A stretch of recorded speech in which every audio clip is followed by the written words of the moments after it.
Resuming debate, the honourable member for Esquimalt, Saanich, Sooke. Thank you very much, Mr. Speaker.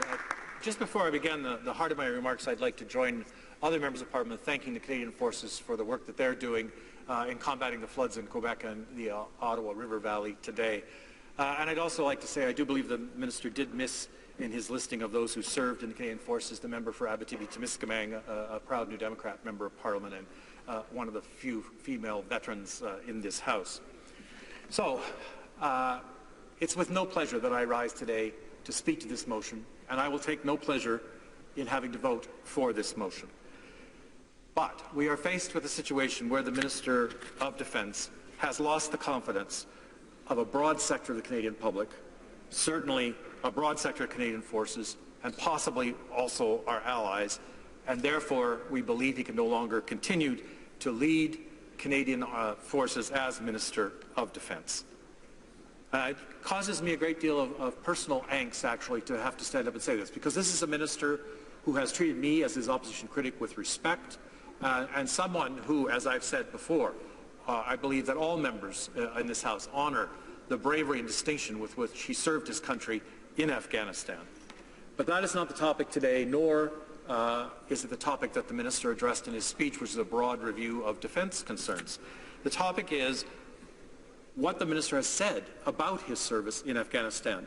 And this wound that the minister suffered is self-inflicted. And so we have three versions before us of what the minister's role was. Early on, in a letter to the Vancouver Police Department when he returned from one of his tours of duty in Afghanistan, his commander, Brigadier General Fraser, said that he was a key intelligence officer. And the minister himself, in interviews he gave to Sean Maloney, Royal Military College professor, in the preparation of his book, Fighting for Afghanistan, the minister emphasized his intelligence role and his liaison role with the Governor of Kandahar, National Director of Security, and the Afghan National Police. I believe that probably does constitute the heart of his role and a real contribution to Canada's effort in Afghanistan. Unfortunately, as minister, he then made a decision, or his government made a decision, and we now have conflicting stories about who actually made that decision, but at minimum he participated in a cabinet decision that there would be no inquiry into the transfer of detainees in Afghanistan to face torture and the Canadian role in those transfers. And this is, of course, problematic.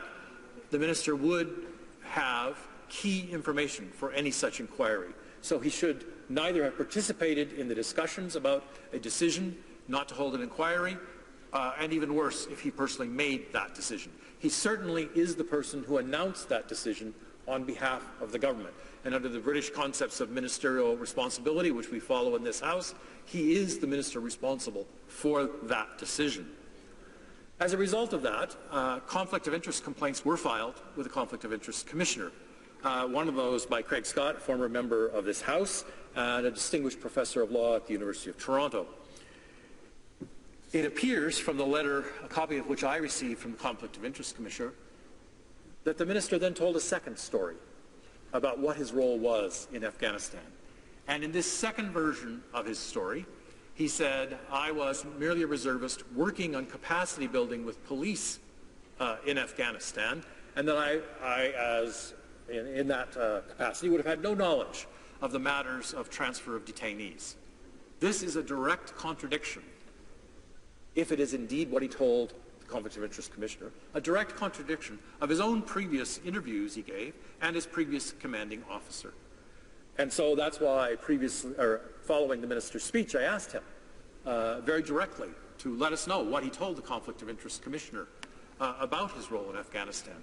And that's why the member for Esquimalt, leader of the NDP, has written to the Conflict of Interest Commissioner and asked her to review her decision to close that conflict of interest file, and she has agreed to review the member from Outre-Mont's request.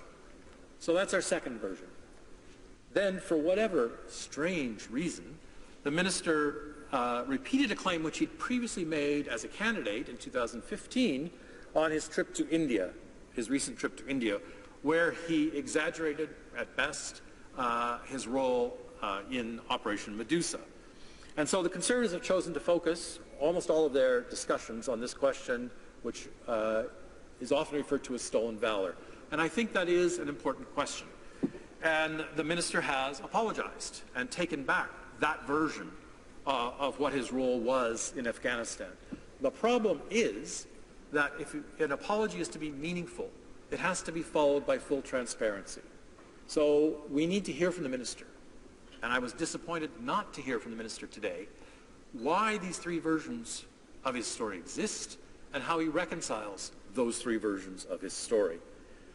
I was also disappointed not to hear him address directly the issue of the conflict of interest. He's following the same mode that the Prime Minister follows in his conflict of interest issues, where he says, I'm pleased to answer all the questions of the Conflict of Interest Commissioner. Well, where you're accountable in a parliamentary system is in this House. And so the Minister needs not only to answer truthfully to the Conflict of Interest Commissioner, but the Minister needs to answer truthfully and fully in this House. And unfortunately, his speech did nothing of the kind this morning. Now, in terms of full disclosure, I should say that in my previous role, before coming to this Parliament, I worked for a major international human rights organization in Afghanistan, and I was a researcher working in Kandahar before the minister arrived there as a reservist. So I do have some knowledge of what was going on at the time.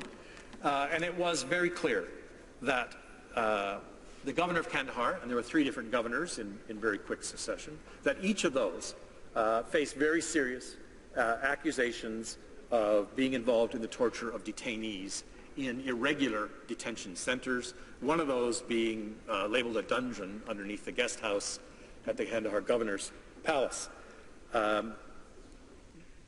These accusations were documented in Canadian documents in 2010 at the very highest level, and certainly the former ambassador, Chris Alexander, made those allegations public.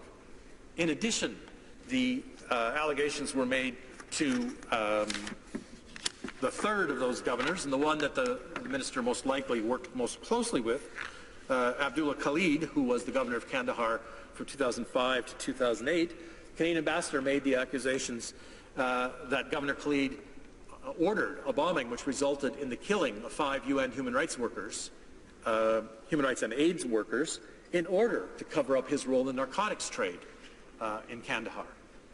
So I raise this question not to say that the minister himself was involved in torture, obviously not. Nor was he involved in the narcotics trade. No one should misunderstand me. I'm not trying to cast aspersion on the minister's role in that sense. What I'm trying to say is that if he was the liaison to these people, then he has key information about the torture of detainees and about other very illegal and despicable actions by the people for whom he was liaison. So it's very easy to consult many international reports, reports of international observers from that time who documented the use of torture in Kandahar province. Amnesty International, Human Rights Watch, many organizations who had a look at this were very clear that there was well-documented incidents of torture of detainees. So the question which the Conservatives actually prorogued Parliament to avoid is answering the question, since they were in charge of government at that time and when the minister was serving there, what was Canada's role? Did we continue to transfer detainees into situations where we knew that they faced possible torture? This would be a violation of international law and a stain on Canada's international reputation.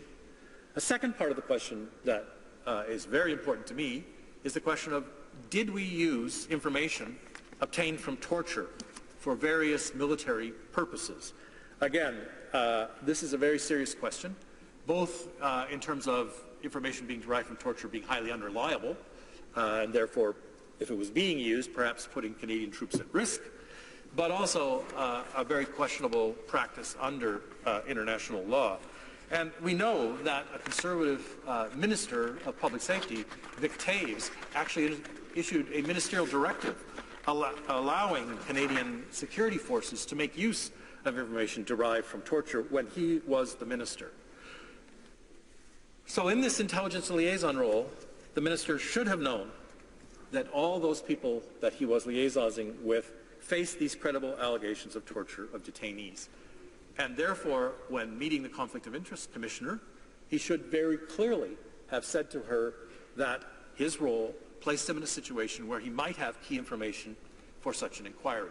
Now, we have a conflict of interest commissioner who has traditionally interpreted her mandate extremely narrowly and to focus on financial matters almost exclusively. And while I believe there's a real conflict of interest involved that is not financial, there's also the possibility, of course, that if the minister was called to appear before such an inquiry, it might affect his ability to continue as the minister, giving him a direct personal interest in not holding such an inquiry. But we won't know the answer to that because the minister refuses to answer questions about who made that decision.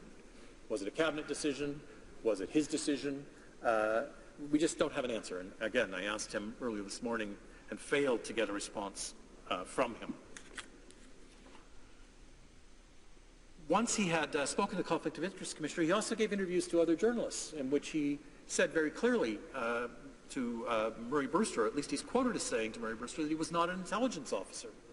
So we have all these questions that I simply, knowing the minister personally, I have a hard time understanding how he got himself into this situation. Because I find him very straightforward on a personal level. And I find him very responsible and very open. So it's a mystery to me how he could have gotten himself into this situation and why he does not try to explain that.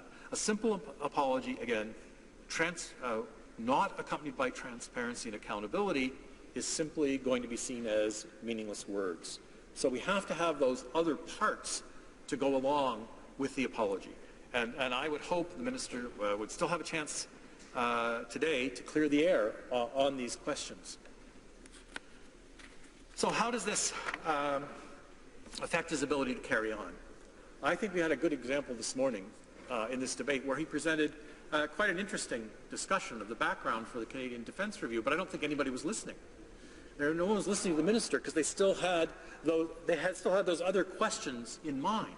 They still were wondering about, can we trust what the minister is saying on this because of the various versions of his role in Afghanistan? It undermines his own credibility as minister to carry forward with this kind of work. And so even if he's doing the best work, those questions, those clouds will always remain behind him until these questions are answered and disposed of.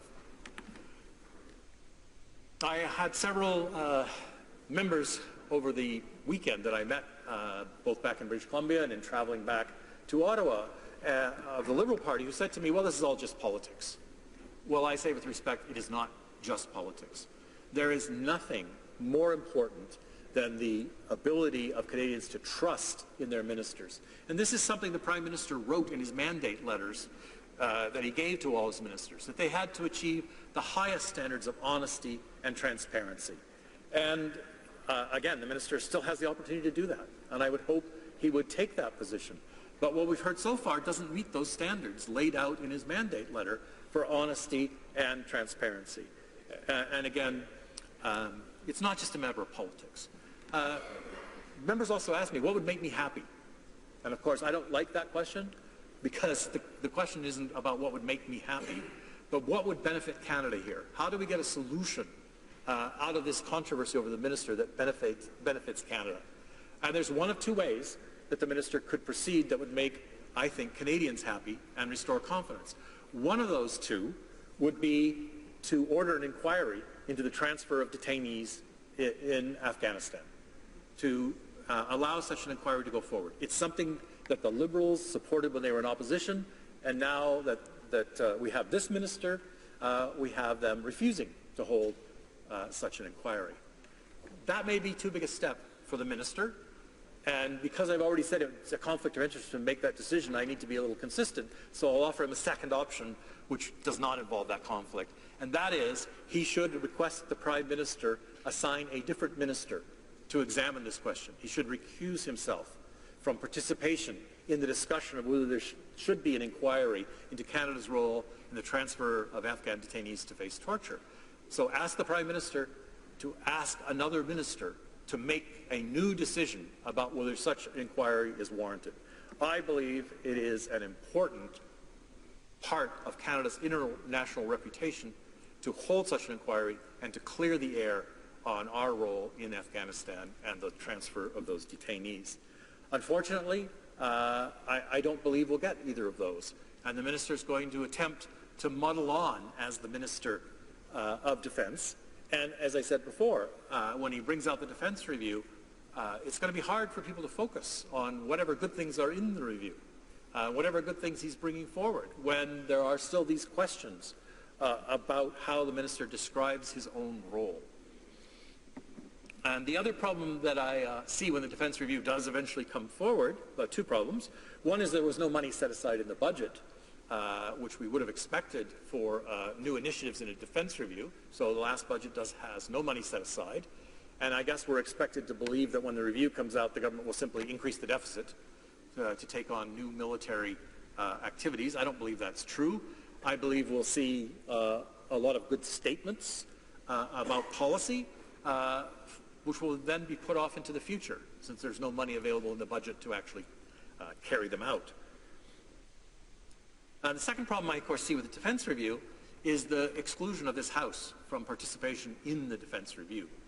So the House of Commons Committee on Defence played only a very small role, one chosen by ourselves to try and give the minister some input into the review. We were not certainly asked to do that. When the defence review was going on in Vancouver, I asked to go to one of the sessions, and I was told that members of Parliament were not allowed to attend the sessions that were being held because that might interfere with the session. I find that a very strange concept that went on. We still have no commitment from this minister that when this defence review that he referred to so much today comes forward, that it will either be presented to this House for a vote or that it will be presented to the Defence Committee. And so, again, without those commitments, it's hard for me to do much more than reflect back on this controversy over the minister's understanding of his role when it comes to the new defence review. What is his role? Is it just his defence review, or is it one that will garner the support of Canadians across the board? So, Mr. Speaker, as I said, I take no pleasure today in having this debate take place. I have only been here for 6 years, but again, I have watched the House of Commons since I was first a candidate in 2004 election, and I've never seen a motion like this before the House. I think we are indeed in a very sad situation where we have to have a debate about whether Canadians can have trust and confidence in one of their cabinet ministers. And on a personal basis, as I have spoken to the minister, this is someone I like and respect. And so I take no personal pleasure in being forced to raise these questions in the House of Commons. But it is our duty as members of Parliament to make sure the government is held accountable and to make sure the government is held to the highest standards. And that's really the question that's before us today. Has the minister, in his role as Minister of Defence, adhered to the highest standards of honesty and transparency that are required of any Minister of the Crown in Canada? And if he has not, then this will inevitably affect his ability to lead this government and to lead Canada as Minister of Defence. So, in conclusion, I have to say again that New Democrats will be supporting this motion, but we take no pleasure in having to do so. Thank you, Mr. Speaker.